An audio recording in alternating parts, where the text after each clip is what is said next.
Buenas tardes, profesora. Al día de hoy le voy a exponer sobre mi producto final del curso, la investigación formativa. A mí me tocó exponer sobre la histología del timo. Me presento, soy la alumna Danu Rutia y bueno, aquí están algunos de mis datos personales y datos del curso.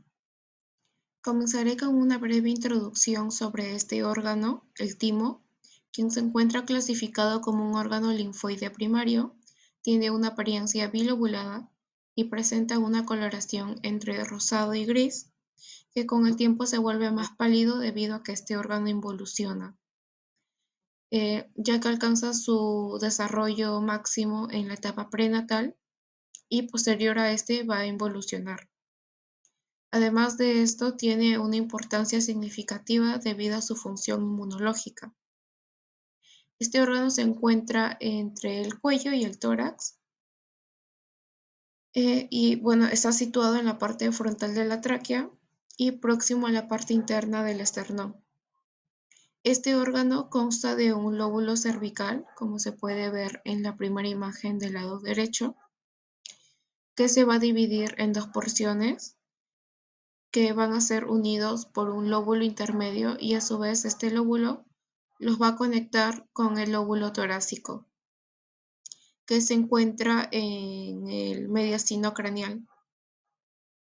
Como habíamos dicho, este órgano tiene una importancia significativa debido a su función inmunológica, como la maduración y diferenciación de los linfocitos T, también conocidos como timocitos. Para la toma de muestras se usaron materiales como el guardapolvos, los guantes, mascarillas y, bueno, la mascarilla para evitar el contacto con el formol. También se usó el formol al 40%, que luego fue diluido al 10%.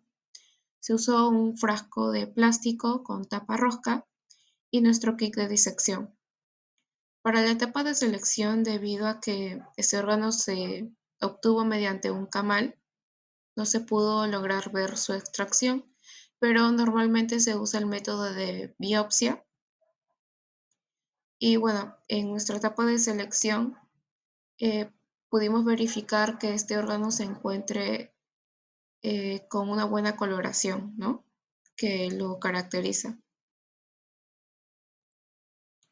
Para la etapa de colección, una vez que ya verificamos que el órgano se encuentra en buen estado, proseguimos a cortarlo un poco más pequeño para que pueda caber en el frasco y para poder fijarlo, debido a que teníamos el formol al 40% y luego fue diluido al 10%, bueno, para convertirlo al 10% se usó 10 milímetros de formol y 90 milímetros de agua. Seguido de esto se colocaron los datos más importantes, como el nombre del que va a enviar la muestra, el nombre del órgano, la especie y la fecha. Luego fue enviado al laboratorio Crisisto, quien nos hizo la entrega, en la universidad. Y bueno, en el lado derecho se puede ver la lámina histológica del timo y en la parte de abajo el taco de parafina, que se usa por si queremos volver a obtener el mismo corte del órgano en una lámina histológica. Como primera interpretación, tenemos las dos imágenes microscópicas al 4X y vamos a hablar de la estructura general de este órgano, eh, lo cual se considera un órgano parenquimatoso. Por ello va a presentar una cápsula, un estroma y un parenquima. Su parenquima se encuentra organizado en lobulillos tímicos. La cápsula es una envoltura de tejido conectivo y de aquí va a salir un tejido conectivo para formar el estroma y este pueda dividir no del todo a estos lobulillos tímicos. Y bueno, es por ello que en algunos artículos esto se denomina como pseudolobulillos. Bueno, el estroma, aparte de dividir estos lobulillos, también va a servir como un soporte para este órgano. Como primera interpretación, como segunda interpretación, en la primera imagen al 40X podemos ver con mayor facilidad la cápsula, quien está compuesta por fibras colágenas, fibroblastos y algunos linfocitos T que están infiltrados por ahí debido al corte. En la segunda imagen, al 40X también, se logra ver la división que provoca el estroma y que además ayuda como un soporte interno. Como tercera interpretación, en la primera imagen al 40X, observamos con mayor facilidad al estroma, quien se encuentra conformado por fibroblastos, fibras colágenas, algunas células epitelio-reticulares y, como vemos en esta ocasión, el tejido adiposo, quien se encuentra en mayor cantidad cuando este órgano ha involucionado, pero bueno, en este caso solamente se observa una pequeña porción de este tejido.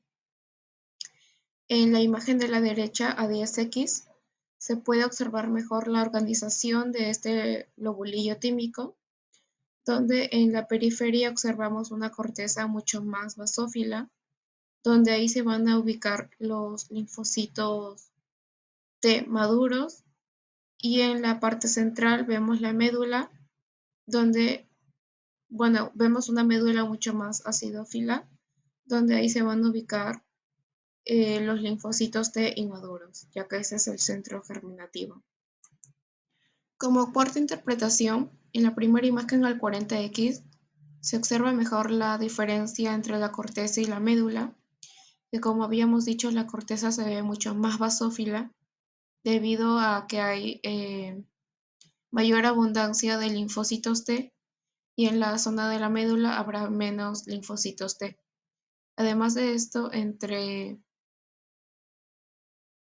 ambas zonas se van a encontrar las células epitelio-reticulares, pero se van a observar mejor en la zona de la médula debido a que hay menor cantidad de timocitos. En la imagen de la derecha, a 40X, se va a observar una estructura muy diagnóstica de este órgano, que es el corpúsculo de Hassall, que está compuesto por células epitelio-reticulares dispuestas en capas concéntricas con un centro de queratina. Como última interpretación, vamos a hablar un poquito más sobre estas células epitelio-reticulares que se clasifican en 6 tipos. Vamos a encontrar en la zona de la corteza a las que son de tipo 1, 2 y 3, y en la zona de la médula a las que son de tipo 4, 5 y 6. Todas estas, todas estas células son difíciles de diferenciar, a excepción de tipo 6, que son las que se ubican en estos corpúsculos de Hassall de manera concéntrica. Estas células van a proyectar prolongaciones unidas entre sí mediante uniones estrechas y, bueno, unas características para poder definirlas es que tienen una cromatina laxa, un núcleo grande, un nucleolo bien formado y un citoplasma pálido. Como podemos ver en la zona de la flechita, ahí se puede diferenciar mejor lo que es una célula epitelio reticular.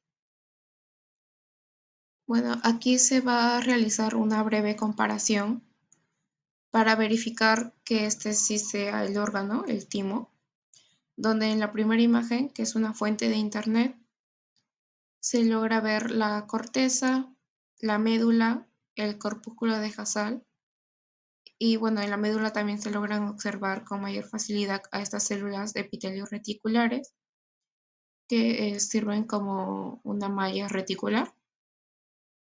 Y bueno, en la segunda imagen, que es de fuente propia, se logra observar lo mismo, la corteza, la médula y el corpúsculo de Hasal.